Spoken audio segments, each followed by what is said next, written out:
Shaxsiy brend qurishdan asosiy maqsadimiz qanday? Agarda e'tibor bergan bo'lsangiz, 2025-yilda shaxsiy brendni rivojlantirishga bo'lgan e'tibor tobora kuchaydi. Ekspert mutaxassislar, tadbirkorlar, hattoki o'z soha egalarining mutaxassislari ham o'z shaxsiy brendini ijtimoiy tarmoqlarda rivojlantirishni boshladi. Shaxsiy brendni rivojlantirishning asosiy 4 ta sababi bor. Birinchi sababi o'zimizga o'zimizni borligimizni yetkazish va xizmatimizni taklif qilish. Ikkinchi sababi tanilish, networking yoki bo'lmasam katta davralarga borgan vaqtimizda bizni kimligimiz va bugungi kunda aynan qo'limizdan nimalar kelishi haqida odamlarga o'zimiz haqimizda ozroq bo'lsa ham tushuncha berish. Uchinchi sababi bo'sh vaqtimizni foydali, unumli o'tkazish. To'rtinchi sabab bo'lsa kurslarni sotish va o'z mahsulotimizga bo'lgan talabni yanada kuchaytirish. Shaxsiy brendni rivojlantirayotgan vaqtimizda o'zimizni pozitsiyamizni tanlash juda ham muhim hisoblanadi.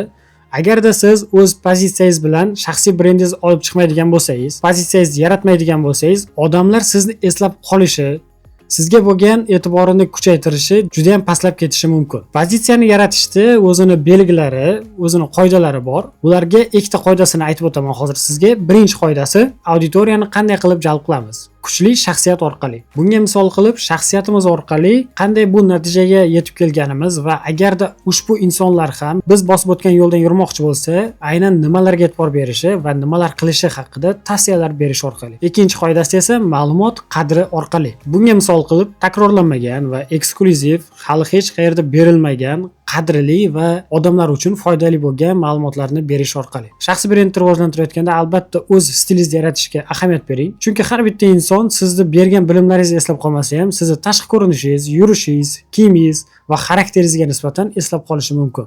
Shaxsiy brendni rivojlantirayotgan vaqtimizda bizni kuzatishlari uchun yana bir sabab bor. Kimmiz va nima uchun bizni kuzatishlari kerak? Agarda sizni auditoriya kuzatayotgan bo'lsa, albatta ushbu savolni o'zingizga bering. Siz kimsiz va sizni nima uchun insonlar kuzatishi kerak? Qolganlardan ajralib turadigan jihatimiz qanday? Bizni noyob taklifimiz nimada? Kasbimizni o'rgatamizmi yoki bo'lmasam yoshlarga to'g'ri yo'llarni ko'rsatish, yoshlarga qanaqadir bilim berish, foydali maslahatlar beramizmi? Aynan bizdan nima oladi? Siz yaratayotgan kontentlarda ham odamlar sizni aynan siz yaratgan kontentlar orqali eslab qolishadi va shu orqali ertaga har bitta qadamingiz bugungi yaratgan kontentingizga bog'liq bo'lib qoladi. Albatta yaratayotgan kontentingizga katta ahamiyat bering. Bundan tashqari bizda kuchli tomonlarimiz nimada? Xarizmamizdami? Kimdirlar bo'lishi mumkin, gapirish ohangi, tutishi, xarizmasi juda ham kuchli bo'ladi. Aynan bunaqa insonlar odamlarni esida juda ham tez qolib ketadi. Yoki bo'lmasa moliyaviy jihatdan biz yetuk insonmizmi?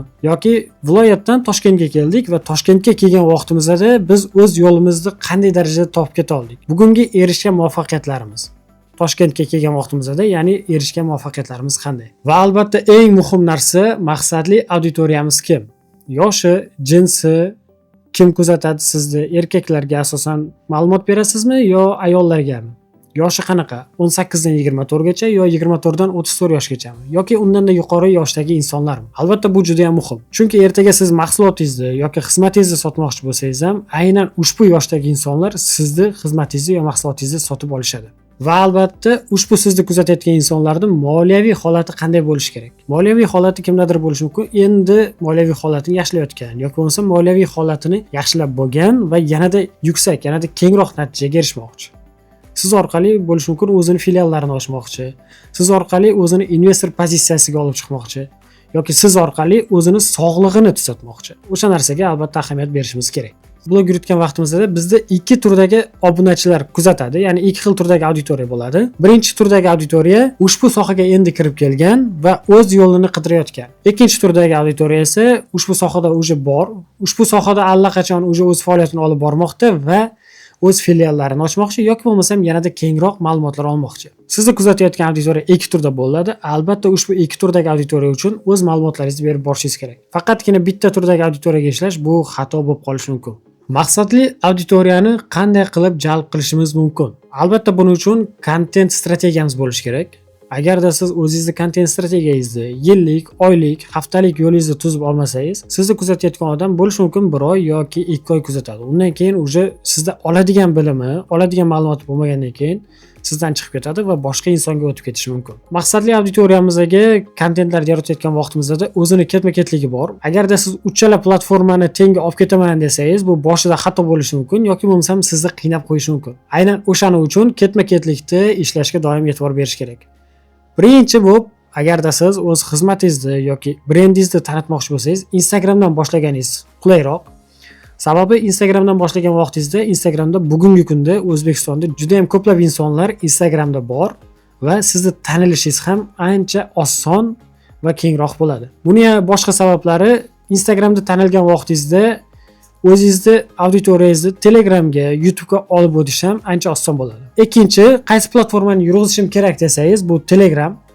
Telegramdagi obunachilar bizlarning mahsulotimizni sotib olishi, xizmatimizga bo'lgan auditoriya asosan yig'iladi, hamda горячий auditoriya ham aynan Telegramda bo'ladi. Ushbu auditoriyaga kursingizni ham, mahsulotingizni ham sotish oson. Uchinchi platformada YouTube'da tanlasangiz bo'ladi. Sababi siz Instagramda, Telegramda videolar qilib, tayyor insonga aylandingiz. Salkam professional mutaxassisga aylanasiz va uzoq muddatli videolarda olayotgan vaqtingizda ham qiyinchiliklar ancha kamroq bo'ladi. Bu narsa esa siz 10 minut, 15 minut bemalol kamera bilan ishlashingiz oldingiga nisbatan ancha oson bo'ladi hamda hayajoningiz kamroq bo'ladi.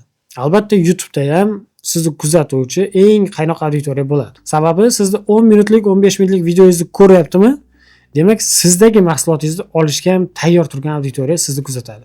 Shaxsiy brendimizni rivojlantirayotgan vaqtimizda yana bitta eng muhim narsa bor, raqobatchilar analizi. Agarda siz shaxsiy brendingizni rivojlantirayotgan vaqtingizda raqobatchilaringizni kuzatmasangiz, ular bugungi kunda nima qilyapti, nimalar bilan shug'ullanyapti, o'zini qanday qilib olib chiqdi va erishgan yutuqlari nimada? Bundan tashqari, xuddi sizning sohangizdagi mijozlarga u qanday taklif beryapti? Albatta buni o'rganish kerak. Buni o'rganish uchun kamida 10 ta raqobatchingizni analiz qilsangiz yetadi. Ko'pi bilan 15 ta 20 tagacha. Ushbu insonlarni raqobatchilarni analiz qilish orqali siz undanda kuchliroq taklif berish imkoniyatingiz bo'ladi. Instagramda kontent yaratayotgan vaqtimizda albatta bitta yo'nalishda ketish xato. Turli xil 5 xil, 4 xil yoki bo'lmasam undanda ko'proq rubrikalardan foydalanish kerak. Agarda siz endi boshlayotgan bo'lsangiz, albatta 3 xil rubrikadan foydalaning. Birinchisi ekspertning, ya'ni o'zingizning sohangizga oid bo'lgan bilimlarni auditoriyaga berish orqali. Ikkinchisi lifestyle. Lifestyle bu hayotingizdagi bo'lib o'tgan ishlar, bugungi kunda bo'layotgan holatlar, nimalarga erishayotganingiz, qanaqa natijalaringiz bor, nima uchun odamlar sizni kuzatish kerak, o'sha narsa orqali. Uchinchisi motivatsion videolar. Motivatsion deganda to'g'ridan-to'g'ri motivatsion emas. Sen tur, sen shunaqa ish qil degan narsa emas. Ya'ni sizni sohangizda o'zi cho'kib qolgan, natijaga erisha olmagan insonlarga to'g'ri yo'l ko'rsatish orqali. Agarda siz shaxsiy brendingizni rivojlantirmoqchi bo'lsangiz, hozir sizga aytib o'tgan qadamlarimni ketma-ketlikda qiladigan bo'lsangiz, albatta 3 oy yo 2 oy ichida 10 mingtadan 20 mingtagacha obunachi bemalol yig'sangiz bo'ladi. Albatta mana shu aytilgan qadamlarni ketma-ketlikda qilishingiz kerak bo'ladi.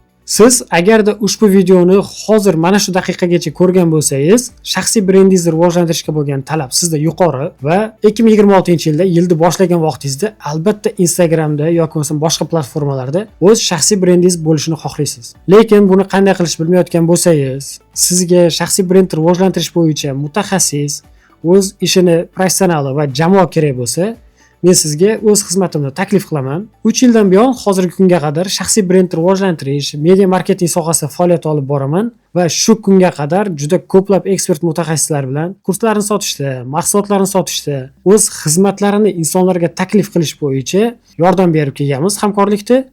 Bularga misol tariqasida Asadbek Ashurov, Intime, Maya Adilova va Gulnora Sobitova shu kabi juda ko'plab psixologlar, stomatologlar, insonlar bilan faoliyat olib boramiz. Masalan, hozir sizga tanishtirgan ekspertlarimni natijalari bilan ham bo'lishaman.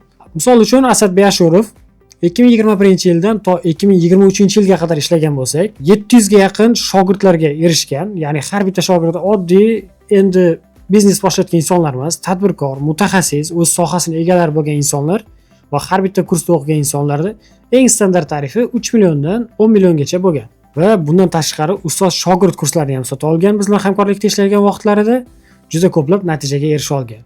Ularga misol tariqasida Maya Adilova offline hamda onlayn kurslarini sotgan. Bizga kelgan vaqtlarda hali birorta kurs sotmagan. O'zbekistonda ham deyarli hech kim tanimas edi ushbu insonni. Hozirgi kunga qadar O'zbekistonda qaysi burchagiga borsa ham shogirdlari bor va o'ziga yarasha shaxsiy brendi orqali darajasini olib chiqa olgan inson. Bundan tashqari yana bittasi Intime kompaniyasi. Ushbu kompaniya bilan juda ham ko'plab loyihalarni birgalikda amalga oshirganmiz. Agarda shaxsiy brendingizni rivojlantirmoqchi bo'lsangiz, hamkorlikda ishlashga tayyor bo'lsangiz, ushbu videoni pastida havola bor va ushbu havola orqali ro'yxatdan o'ting. O'z ma'lumotlaringizni qoldirsangiz, men o'zim sizga shaxsan aloqaga chiqaman va sizga shaxsiy brendni rivojlantirish bo'yicha bepul konsultatsiya berishga tayyorman. Video foydali bo'lgan bo'lsa, like va podpiska bosishni unutmang.